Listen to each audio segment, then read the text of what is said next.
Flat में 7वें floor पर एक कमरा होता है, रूम नंबर 704। एक दिन रूम नंबर 703 जो कि 704 से सटा हुआ था, उसके किसी मेंबर को मरे हुए चूहे जैसी कुछ स्मेल आती है। व्यक्ति दुर्गंध का कारण ढूंढता हुआ बाहर निकलता है और फ्लैट नंबर 704 के दरवाजे पर जाकर रुक जाता है। यह दुर्गंध उसी फ्लैट से आ रही थी। उन्हीं में से कुछ लोग किचन की ओर जाते हैं और महसूस करते हैं कि सबसे ज़्यादा बदबू वहीं से आ रही है। वहीं साइड में एक प्लास्टिक का टब रखा हुआ था। जब टब को टटोला गया तो उसके अंदर से इंसानी पैर जैसा कुछ मिला, पर उन्हें फ्रिज में कुछ भी नहीं मिलता है। पिछले कुछ दिनों से मैं चैनल पर एक्टिव हूँ। मैं चाहता हूँ कि फ़िलहाल इस चैनल पर देश दुनिया में होने वाले क्राइम, मर्डर और इससे जुड़ी रहस्यमयी कहानियाँ आप तक लेकर आऊँ। क्राइम अनवील्ड का ये तीसरा एपिसोड है। आज की कहानी भी एक क्राइम स्टोरी ही है। हो सकता है आप में से कुछ लोग इस खबर से वाकिफ होंगे, मगर जिसने ये कहानी नहीं सुनी वो जब इसे सुनेगा तो कहेगा कि इससे बुरी और हैवानियत भरी हत्या नहीं हो सकती। लेकिन क्या पता आगे हमें क्या क्या देखने को मिलेगा। जिस तरह ये दुनिया दिन ब दिन तरक्की कर रही है, उसी तरह क्राइम फील्ड में भी अनगिनत और अजीबोगरीब किस्से हमारे सामने आते रहते हैं। आज की कहानी की ओर बढ़ने से पहले अगर आप इस चैनल पर नए हैं और ऐसी वीडियोस आगे भी देखना चाहते हैं तो चैनल को सब्सक्राइब कर बेल आइकन जरूर दबा लीजिएगा। आज से करीब 6-7 महीने पहले की बात है। मुंबई के मीरा रोड से एक ऐसी खबर निकलकर सामने आती है जिसकी चर्चा पूरे देश में होने लग जाती है। मीरा रोड के एक अपार्टमेंट जिसका नाम गीता आकाशदीप अपार्टमेंट होता है, इस बिल्डिंग में ज्यादातर फ्लैट बिके हुए थे, जबकि कुछ फैमिलीज किराए पर भी रहती थी। इस फ्लैट में 7वें फ्लोर पर एक कमरा होता है, रूम नंबर 704। इसमें 56 साल का एक व्यक्ति जिसका नाम मनोज सानी है, वो अपनी लिव इन पार्टनर के साथ वहाँ पे रहता था। मनोज सानी और उसकी पार्टनर की बातचीत फ्लैट के बाकी फैमिली वालों के साथ ना के बराबर होती थी। हालांकि उस अपार्टमेंट में बाकी लोग एक दूसरे से कनेक्टेड थे, मगर मनोज और उसके पार्टनर से ज्यादा घुले मिले नहीं थे, क्योंकि ये लोग खुद मिलना नहीं चाहते थे। सबको लगता था कि ये दोनों पति पत्नी हैं, जबकि इन दोनों की शादी नहीं हुई थी। शायद फ्लैट में ज्यादा ना घुलने मिलने का एक ये कारण भी हो सकता है।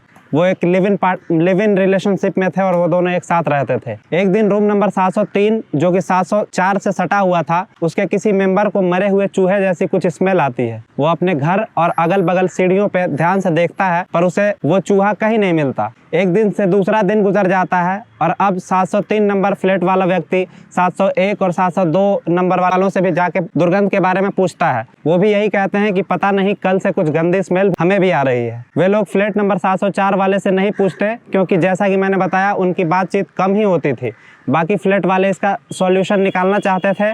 उन्होंने हर वो जगह जहाँ किसी जानवर वगैरह के मरने की आशंका थी छान मारी, लेकिन उन्हें कुछ भी नहीं मिला। उसके अगले दिन ये दुर्गंध और तेज हो गई। उसी दिन 703 फ्लैट से एक व्यक्ति दुर्गंध का कारण ढूंढता हुआ बाहर निकलता है और फ्लैट नंबर 704 के दरवाजे पर जाकर रुक जाता है। ये दुर्गंध उसी फ्लैट से आ रही थी। आपको बता दूं कि इस घटना के कुछ दिन पहले ही एक और घटना सामने आई थी, श्रद्धा और आफताब की घटना। उस वक्त कुछ लोग एक्टिवली श्रद्धा मर्डर केस की खबरों को अखबारों में पढ़ रहे थे या टीवी पर देख रहे थे। दरवाजे के अंदर से दुर्गंध आता देख उस आदमी के मन में भी वैसा ही कुछ ख्याल आता है कि कहीं ऐसा तो नहीं कि इस फ्लैट में भी किसी ने किसी को मार दिया हो और उसकी लाश को घर में ही बंद कर रखा हो, जिस कारण ये दुर्गंध बाहर तक आ रही है। ये सब सोचते हुए वो दरवाजे पर नॉक करता है। उसे कुछ ही देर में उस दरवाजे से रूम फ्रेशनर की खुशबू आने लगती है। दरवाजे पर खड़े व्यक्ति को ऐसा लगता है कि किसी ने बदबू भगाने के लिए अभी अभी रूम स्प्रे का छिड़काव किया हो। मनोज अंदर से दरवाजा खोलता है। बाहर खड़ा व्यक्ति मनोज से कहता है कि यार तुम्हारे फ्लैट से बहुत गंदी स्मेल आ रही है, क्या रखा है अंदर? मनोज कहता है कि पता नहीं, मुझे भी ये बदबू आ रही है, मैं देखता हूँ, शायद कोई चूहा वगैरह मर गया होगा। दरवाजे पर खड़ा व्यक्ति को थोड़ा शक हुआ था, इसलिए वो मनोज से बोलता है कि ठीक है, साफ कर दो यार उसे, जल्दी से, दम घुट रहा है इस दुर्गंध से हमारा। मनोज कहता है कि मैं शाम को चेक करूंगा कि क्या मरा है, फिलहाल मुझे एक मीटिंग के लिए जाना है। ये कहकर वो अपना रूम लॉक करके बाहर निकल जाता है। दूसरा आदमी भी अपने फ्लैट में जाता है, पर देखता है कि उसके घर जो ड्रेनेज सिस्टम है वो काम नहीं कर रहा था, जिस कारण किचन वगैरह के बेसिन से पानी निकल नहीं पा रहा था। फ्लैट नंबर 703 वाला व्यक्ति नीचे सोसाइटी मेंबर्स के पास जाता है और वो तमाम बातें बताता है, साथ ही स्प्रे वाली बात भी बताता है, क्योंकि उस वक्त ज्यादातर लोग श्रद्धा मर्डर केस से वाकिफ थे और स्प्रे वाली बात सुनकर सबको शक होने लगता है कि क्या पता उसी के जैसा कुछ हमारे सोसाइटी में भी हो रहा है। और यही सोचकर वो पुलिस को बुलाया जाता है। पुलिस वहां आती है और वहां मौजूद सोसाइटी मेंबर्स को गवाह बनाकर मनोज के फ्लैट का ताला तोड़ती है। अंदर से फिर वही बदबू आने लगती है। पुलिस वाले और सोसाइटी के कुछ लोग नाक पर रुमाल रखकर अंदर जाते हैं। कई लोग तो केवल दुर्गंध के कारण अंदर ही नहीं जा पाते। पुलिस फ्लैट के अलग अलग कमरों की तलाशी लेती है, पर अभी तक उन्हें दुर्गंध वाली चीज नहीं मिली थी। उन्हीं में से कुछ लोग किचन की ओर जाते हैं और महसूस करते हैं कि सबसे ज़्यादा बदबू वहीं से आ रही है। किचन में मांस के कुछ टुकड़े प्रेशर कुकर में उबाल कर रखे हुए थे। वहीं साइड में एक प्लास्टिक का टब रखा हुआ था जिसमें गंदा पानी भरा हुआ था। दूसरी तरफ कुछ फ्लैट वाले श्रद्धा केस को दिमाग में रखकर यहाँ भी फ्रिज की तलाशी लेते हैं, पर उन्हें फ्रिज में कुछ भी नहीं मिलता है।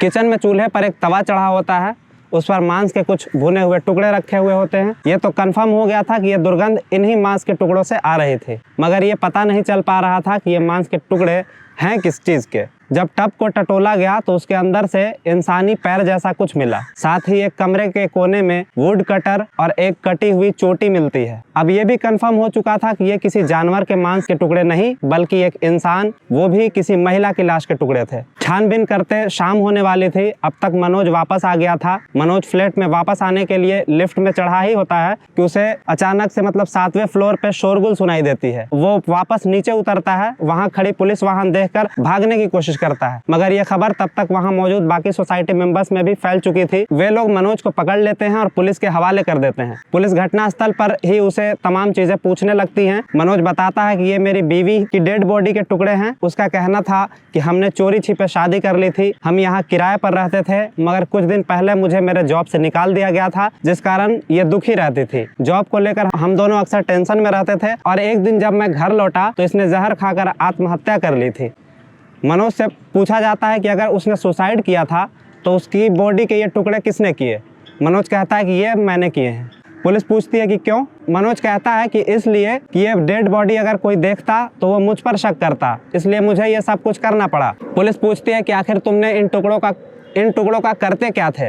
वो कहता है कि मैं इसे भून कर कहीं ले जाता था और कुत्तों के आगे डाल देता था या कहीं फेंक देता था ताकि किसी को कुछ पता ना चले। पुलिस को फिर भी लग रहा था कि ये झूठ बोल रहा है। पुलिस की मुश्किलें इसलिए भी बढ़ी हुई थी क्योंकि यहाँ बॉडी की कंडीशन ऐसी थी कि उसकी जांच पड़ताल करना भी मुश्किल था, क्योंकि बॉडी के अनगिनत टुकड़े हो चुके थे और इतना ही नहीं, उसे उबाला जा चुका था या तवे पर भूना जा चुका था।